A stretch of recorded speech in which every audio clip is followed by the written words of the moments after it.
प्यारे बच्चों, नमस्कार। आप सभी का आज की ऑनलाइन क्लास में स्वागत है। बच्चों, आज हम पढ़ेंगे भक्ति काल के कवि कृष्ण भक्ति काल।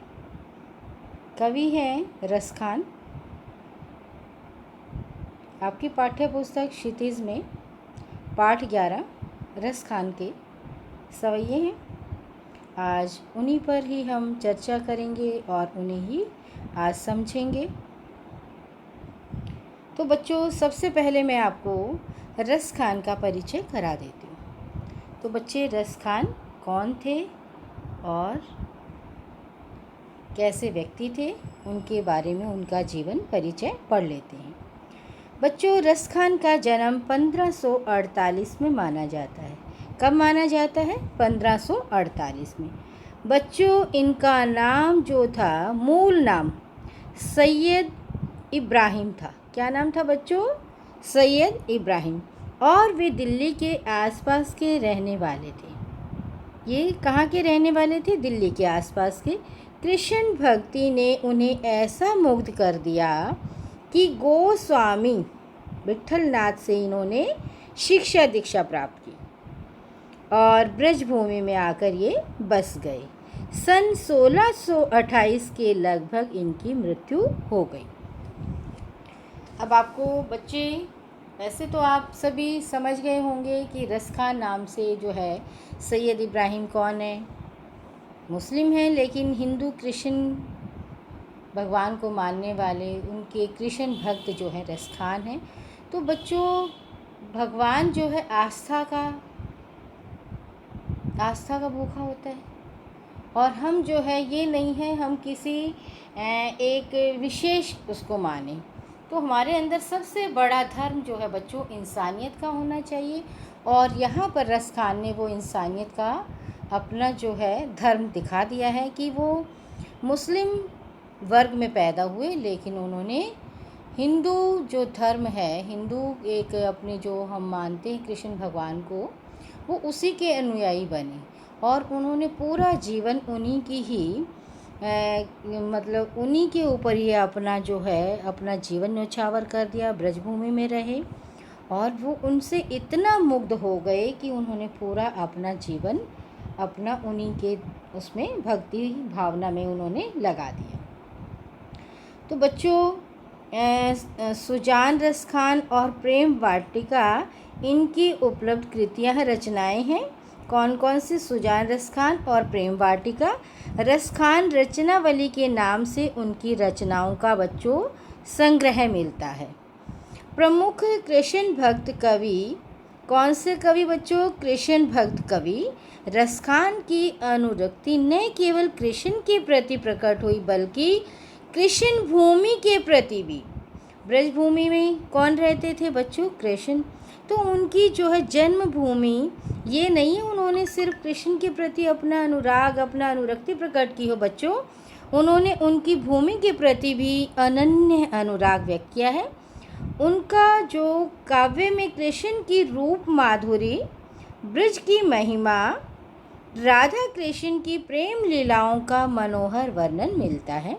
वे अपने प्रेम की तन्मयता, भाव विहलता और आसक्ति के उल्लास के लिए जितने प्रसिद्ध हैं, उतने ही अपनी भाषा की मार्मिकता, शब्द चयन, व्यंजक शैली के लिए उनके यहाँ ब्रज भाषा का अत्यंत सरस और मनोरम प्रयोग मिलता है, जिसमें जरा भी शब्द का आडंबर नहीं है। उन्होंने जो भी अपनी भाषा के शब्द लिए हैं बहुत ही सुंदर हैं, मर्म को छूने वाले हैं और व्यंजक शैली है बच्चों।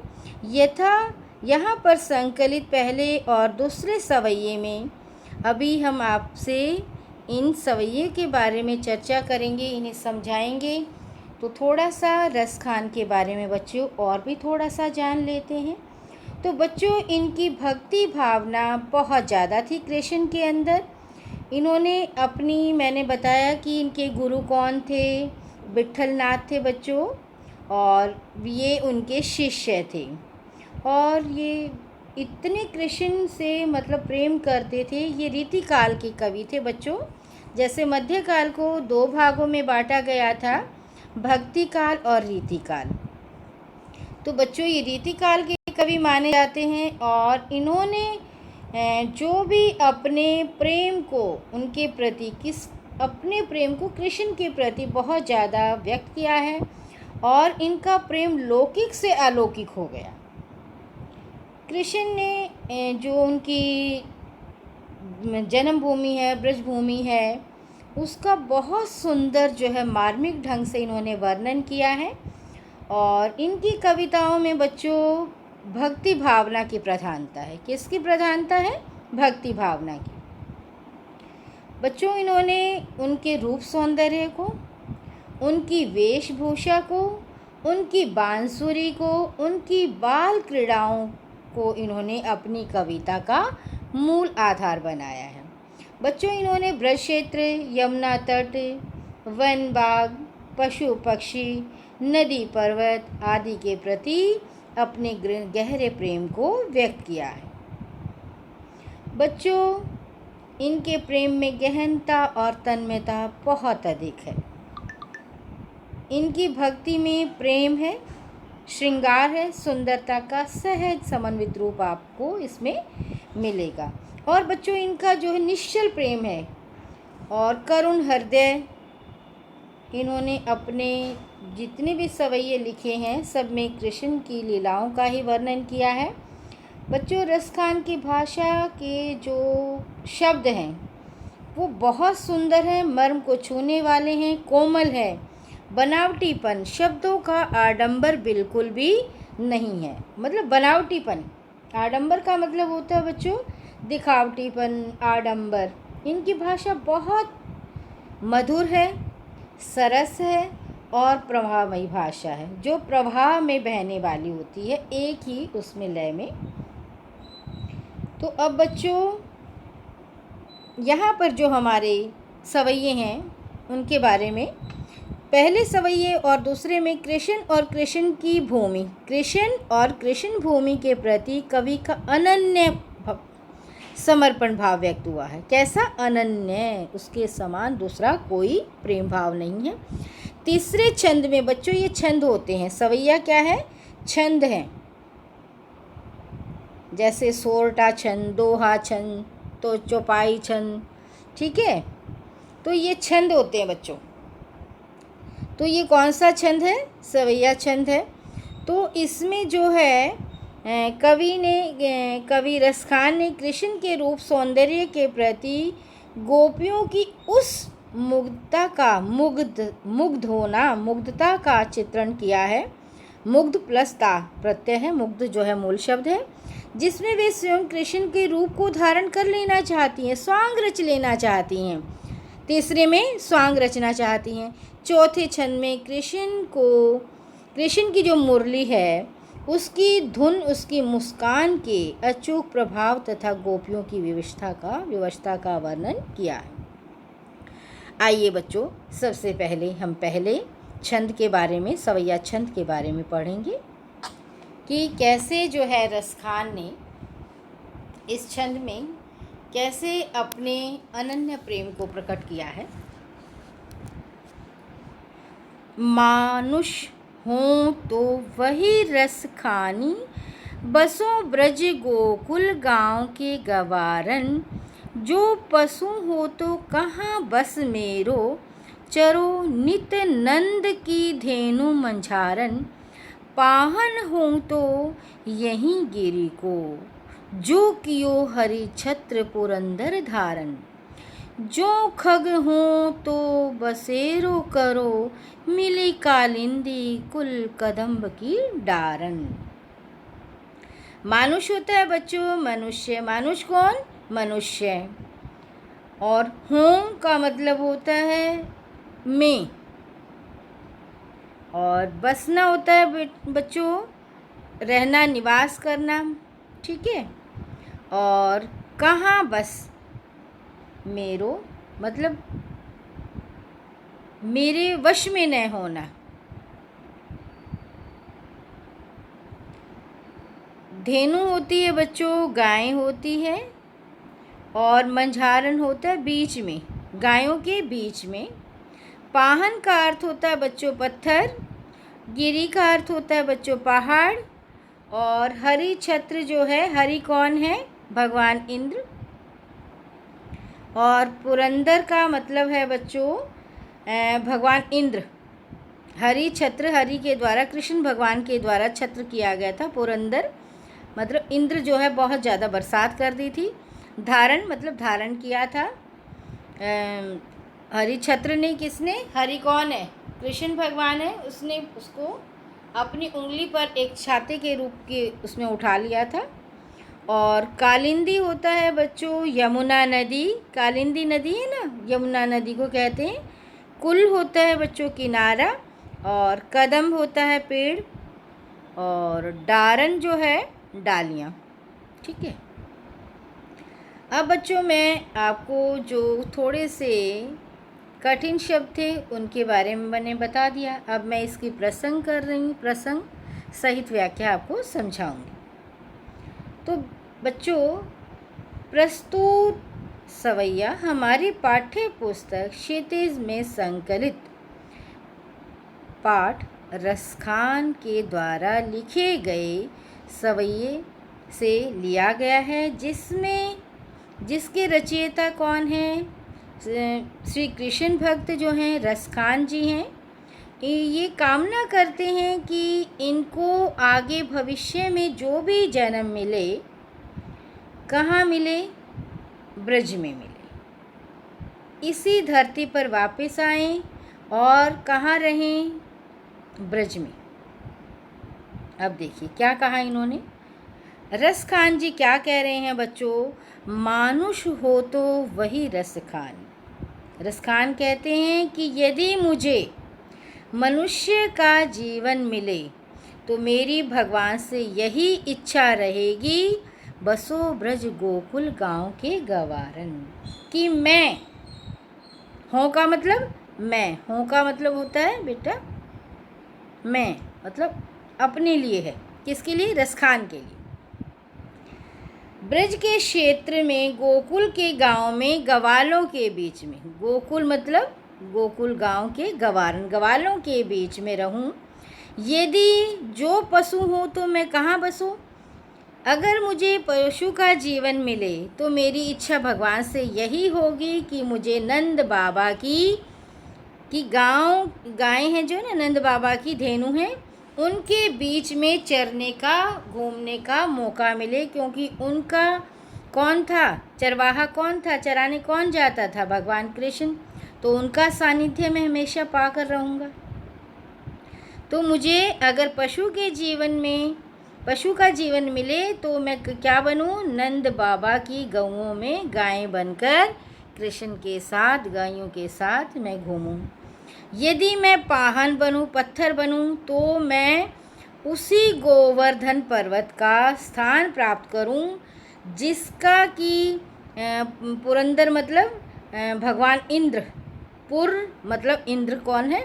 पुरंदर मतलब भगवान इंद्र का जो अभिमान तोड़ने के लिए, क्योंकि उन्होंने इतनी ज़्यादा बरसात कर दी थी, तो उनका अभिमान तोड़ने के लिए उन्होंने जो है गोवर्धन पर्वत को अपनी तर्जनी पर, छोटी उंगली पर उठा लिया था।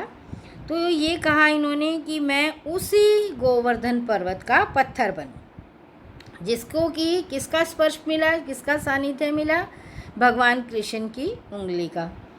और यदि मैं पक्षी बनूं, खग बनूं, तो क्या कहा कि मेरा बसेरा कहाँ हो? कदम की डाली पर हो, कि जिस डाली पर बैठ के कृष्ण कन्हैया बैठकर बांसुरी बजाते थे, मेरा उसी टहनी पर मेरा निवास हो।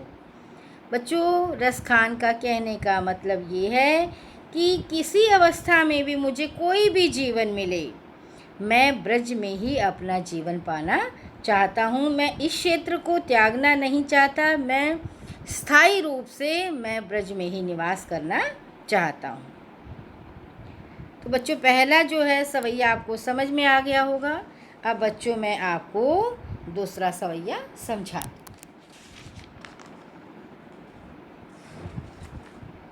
दूसरा सवैया है बच्चों,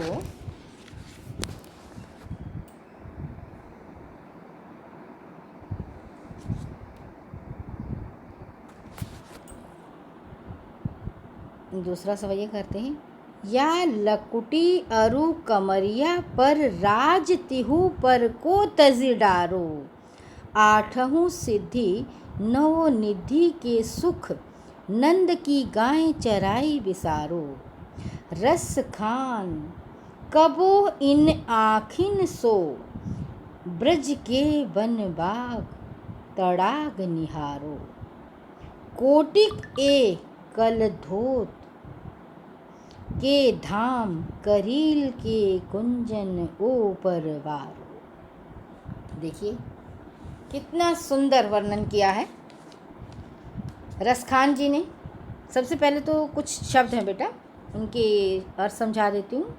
लकुटी क्या होती है बच्चों? लकड़ी का डंडा, लाठी। पहले तो कोई आजकल की तरह बैत नहीं लेकर चलता था, तो लकड़ी का ऐसा ही रूप होता था। बेढंग से पेड़ की काटी हुई लकड़ी होती थी जिसको लाठी बोलते थे। कमरिया होता है बच्चों जो कमर पर ओढ़ने वाला कंबल। आजकल की तरह शाल दुशाले नहीं होते थे, कंबल होते थे। तिहु का मतलब होता है बच्चों तीनों लोक। तिहु का अर्थ क्या है? तीनों लोक। तजी मतलब छोड़ना, तजी मतलब त्याग देना। आठहूँ सिद्धि, तो बच्चों 8 हमारी सिद्धियाँ मानी गई हैं। कौन कौन सी हैं? हमारी हैं बच्चों अणिमा, महिमा, गरिमा, लघिमा, प्राप्ति, प्राकम्या, ईशित्व, वशित्व नामक हमारी 8 सिद्धियाँ मानी गई हैं। और बच्चों हमारी 9 निधियाँ मानी गई हैं, 9 रतन माने गए हैं। कौन कौन से हैं? पदम है, महापदम है, शंख है, मक्कर है, कच्छप है, मुकुंद है, कुंद है, नील है और खर्व।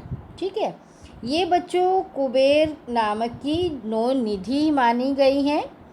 और गाय मतलब गाय होता है बच्चों चराई, चराना। बिसारो का मतलब होता है भूल जाना, बिसार कर देना, भूल जाना, भुला दो। तड़ाग होता है बच्चों तालाब। तड़ाग का मतलब क्या होता है? गांव में जैसे आपने तालाब देखा होगा ना, बरसात के पानी को एकत्रित करने के लिए गांव में जहाँ पर पशु स्नान आदि करते हैं वो तालाब होता है। निहारो मतलब वो है बच्चों देखता रहूं, मतलब मैं अपनी आँखों से ऐसे उसको हमेशा के लिए देखता रहूं, ऐसी सुंदरता को हमेशा देखता रहूं। कृष्ण के जहाँ पर जन्म लिया है ब्रजभूमि को। कोटिक होता है बच्चों, कोटिक मतलब करोड़ों। और कलधोत मतलब महल, कलधोत को क्या होता है? महल। और करील होता है बेटो कांटे, झाड़ी, झाड़ झखाड़ जिसको बोलते हैं। वारों का मतलब मैं न्योछावर कर दूं, उन पर वार दूं। जैसे आप कहते हैं बलिहारी जाऊं, उस पर फिदा हो जाऊं, तो ऐसे ही। तो अब मैं आपको इसकी जो है मैंने कठिन शब्द समझा दिए हैं, अब मैं इनकी प्रसंग बता रही हूँ, फिर व्याख्या समझाऊंगी बच्चों। तो प्रसंग है बच्चों, प्रस्तुत सवैया हमारी पाठ्य पुस्तक क्षितिज में संकलित पाठ 11 रसखान के सवैये से लिया गया है, जिसमें हमारे कृष्ण भक्त कवि रसखान ने अपने अनन्य प्रेम को प्रकट किया है। वे हर दशा में, हर अवस्था में वो ब्रजभूमि में ही अपना निवास करना चाहते हैं और उसी की सुंदरता पर मुग्ध हो रहे हैं। वो कह रहे हैं कि वो कहीं वहीं नहीं जाना चाहते, तीनों लोकों को छोड़ देना चाहते हैं, 8 सिद्धि 9 निधि को छोड़ देना चाहते हैं। वो सिर्फ कृष्ण का सानिध्य ब्रजभूमि को ही निहारना चाहते हैं। अब बच्चों व्याख्या समझा रही हूँ।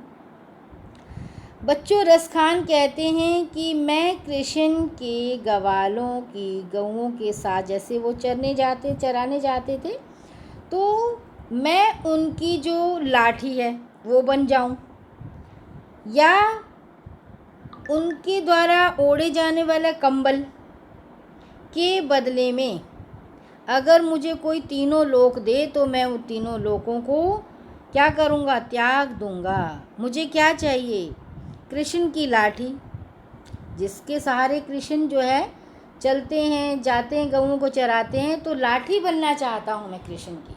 क्या बनना चाहते हैं, लाठी। और या कंबल, ये मिल जाए मुझे। तो कंबल तो कृष्ण के साथ हमेशा लिपटे रहते थे, उनका सानिध्य, अनन्य प्रेम है बच्चों इसमें।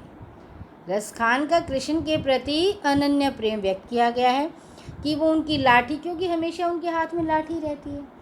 ऊपर से वो दुशाला कंबल बनना चाहते हैं उनका, कि हमेशा उनका सानिध्य प्राप्त हो। अगर कोई उन्हें तीनों लोक दे तो वो तीनों लोक को त्याग देंगे। किसके लिए, कृष्ण की लाठी और उसके कंबल के लिए। आगे देखिए बच्चों क्या कहा है, मैं नंद बाबा की गऊओं को चराने के लिए। किसकी गैया चराने के लिए, नंद बाबा की। जो गैया चराने का सुख और आनंद है, उसके आगे 8 सिद्धि और 9 निधियों को, सुख को मैं भुला दूँ, मुझे नहीं चाहिए। बिसारो भुला दूँ, क्या भुला दूँ, 8 सिद्धि 9 निधि।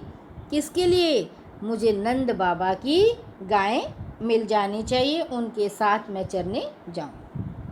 अब आगे देखिए क्या कहा बच्चों, कि मैं ब्रज के क्षेत्र के वन बाग, क्या कहा देखो, रस खान कहो इन आँखिन सो। क्या कह रहे हैं, इन आँखों से मैं क्या क्या निहारना चाहता हूँ ब्रज का। मैं वन बाग, वन बाग, तड़ाग, तड़ाग मतलब बच्चों तालाब, मैं अपनी आँखों से निहारना चाहता हूँ। मैं हर समय अपनी आँखों से इन चीज़ों को देखना चाहता हूँ। क्या देखना चाहता है, अपनी आँखों से ब्रज के वन बाग और तालाब को हमेशा अपनी आँखों से निहारना चाहता हूँ। मैं ब्रज के क्षेत्र में क्या करना चाहता हूँ, कोटिक करोड़ों कलधोत महलों को न्योछावर करना चाहता हूँ, क्योंकि मुझे ब्रज की कटीली झाड़ियाँ ही पसंद हैं। कोई मुझे कहे कि तुम्हें हम महल देते हैं, तुम ब्रज को छोड़ दो, यहाँ पर तो झाड़ झंखाड़ हैं, कटीली झाड़ियाँ हैं, लेकिन उनके आगे उन चीज़ों को, मैं महलों को छोड़ सकता हूँ लेकिन ब्रज की कटीली झाड़ियों को नहीं छोड़ सकता। मैं अपने महल को त्याग कर सकता हूँ। भाव यह है कि बच्चों, रसखान ब्रज के क्षेत्र के लिए पूरे जीवन के सुख आनंद 9 निधि 8 सिद्धियाँ सबको त्याग देना चाहते हैं, महलों को त्याग देना चाहते हैं। वे हमेशा कृष्ण के सानिध्य को पाना चाहते हैं। उन्हें परम सुख की प्राप्ति, आनंद की प्राप्ति ब्रज क्षेत्र में ही मिलती है। ठीक है बच्चों, दूसरा आपको सवैया भी समझ आ गया होगा। अब बच्चों हम करते हैं तीसरा सवैया। अब देखिए इसमें क्या कहा। अब तीसरे सवैया में गोपियाँ क्या है, स्वांग रच रही हैं, कृष्ण का रूप स्वयं में धारण करना चाहती हैं। मोर पखा सिर ऊपर रखी हो, गुंज की माल गरय पहिरोगी, ओढ़ी पीताम्बर ले लकुटी बन, गोधन गवारिन संग फिरोगी। भाव तो वो ही मेरो रस खानी, सो तेरे कहे सब स्वांग करोगी। या मुरली मुरलीधर की, अधरान धरो। देखिए बहुत सुंदर वर्णन किया रस खान ने कि पूरा स्वांग रचना चाहती हैं गोपियाँ, कृष्ण का पूरा स्वांग रचना चाहती हैं, लेकिन क्या कहती हैं कि सब कुछ करेंगे लेकिन अपने अधरों पर, अपने होठों पर मुरली को नहीं धरेंगी। क्यों बच्चों, क्योंकि उन्हें जो है मुरली से सोतिया डाह का डर है। वो मुरली को अपनी सौतन मानती हैं। देखिए बच्चों, सबसे पहले मैं आपको कुछ कठिन शब्द बता देती हूँ। मोरपंखा, आपको पता है कृष्ण भगवान जो है अपने सिर पर जो है मुकुट पर मोर पंख लगाए रखते हैं और गुंज की माला पहनते हैं। पहिरोगी होता है बच्चों, पहनूंगी। पीताम्बर, पीला अंबर और लकुटी हाथ में रखते हैं। और गोधन मतलब क्या होता है बच्चे? गोधन होता है गाय। गवारिन, गवालियाँ संग फिरेंगे। आपने देखा होगा कृष्ण जो है गवाले गोपियों के संग रहते थे हमेशा। और भाव तो मतलब होता है भाना, और वस्त्र पीला पहनते थे। स्वांग होता है बच्चों उस किसी का रूप धरना। जैसे आपने देखा होगा जो छोटे छोटे नाटक होते हैं, दूसरे का उसमें अभिनय करते हैं, तो उसी जैसी वेशभूषा धारण करके अपना रोल अदा करते हैं, अभिनय करते हैं। तो इसी तरह यहाँ पर गोपियाँ कह रही हैं कि हम सब कुछ करेंगे, बिल्कुल जो है कृष्ण के रूप की तरह ही अपने आप को बना लेंगे, लेकिन वे अपने अधर होता बच्चों होठ, ठीक है, वो अपने होठों पर किसको? मुरली को नहीं रखेंगे। अब बच्चों में प्रसंग समझा रही हूँ, मैंने कठिन शब्द आपको बता दिए हैं। तो प्रस्तुत पंक्तियाँ बच्चों हमारे जो रसखान हैं कवि, उनके द्वारा लिखी गई सवैये में से। इन पंक्तियों में, इस सवैये में रसखान जी ने अपने निश्चल और निस्वार्थ प्रेम का वर्णन किया है गोपियों के माध्यम से। किसके माध्यम से बच्चों? गोपियों के माध्यम से। तो गोपियाँ श्री कृष्ण के लिए कोई भी रूप धारण करने के लिए तैयार हैं। जो भी वो रूप हैं उनके सारे रूप वो अपने करना चाहती हैं, धारण करना चाहती हैं। अब व्याख्या समझा रही हूँ बच्चों। इसमें जो है गोपियाँ जो हैं स्वांग कर रही हैं किसका? कृष्ण का। श्री कृष्ण के अनन्य प्रेम के वशीभूत होकर। किसके? क्योंकि बहुत प्रेम करती हैं गोपियाँ, तो रसखान भी बहुत प्रेम करते हैं। तो रसखान जो अपने मन के भाव से कृष्ण के प्रति जो उनका प्रेम है उसको व्यक्त करते हुए कह रहे हैं कि वो उनके वशीभूत, कृष्ण के प्रेम के वशीभूत होकर पूरा स्वांग करने को तैयार हो जाती हैं। रसखान जी कहते हैं कि गोपियाँ कहते हैं कि कृष्ण की तरह वो मुकुट सिर पर मोर पंख लगा लेंगी और कृष्ण की तरह ही वो अपने गले में जो है, जैसे वो गुंजों की माला पहनते थे, गुंज माला अपने गले में पहन लेंगी। कृष्ण की तरह ही जो जंगली फूल होते हैं उनकी माला शोभा, जैसे हम लोग भी अपनी सुंदरता बढ़ाने के लिए बच्चों आपने देखा होगा हम भी माला शाला पहन लेते हैं, तो ऐसे ही आपने देखा होगा कृष्ण भगवान भी माला पहनते थे। तो उनकी तरह वो माला पहन लेंगी। पीला वस्त्र धारण करते थे कृष्ण, सांवले रंग के थे, लेकिन जो उनका वस्त्र है वो पीले रंग का है। पीले रंग का वस्त्र ओढ़ लेंगी और हाथ में लाठी लेकर गायों के पीछे गवाले की तरह बनकर गोपियों के संग फिरेंगी। किसके संग? गोपियों के संग। रसखान जी कहते हैं कि कृष्ण जो है, गोपियाँ अपने सखी से कहती हैं, क्या कहती हैं? भाव तो वो ही मेरे रसखानी। अब रसखान जी कहते हैं कि वो गोपियाँ अपनी सखियों से कहती हैं श्री कृष्ण मेरे को बहुत प्रिय हैं, कि मेरे को जो है श्री कृष्ण जो है सो तो तेरे कहीं स्वांग फिरोगी, कि मुझे इतने प्रिय हैं कि मैं उनकी तरह बिल्कुल सारा रूप धारण कर लूँगी, मैं उनके लिए बिल्कुल उन जैसा ही रूप बन जाऊँगी। लेकिन वाह मुरली, मुरली, मुरली कौन? जो बांसुरी है, मुरलीधर कौन है? मुरली को धारण करने वाला। कौन है बच्चों मुरली को धारण करने वाला? भगवान कृष्ण। बिल्कुल मैं कृष्ण बन जाऊँगी, लेकिन कृष्ण रूप धारण करके मैं जो है अपने अधरों पर धरा न अधरा धरोगी, अपने होठों पर किसको?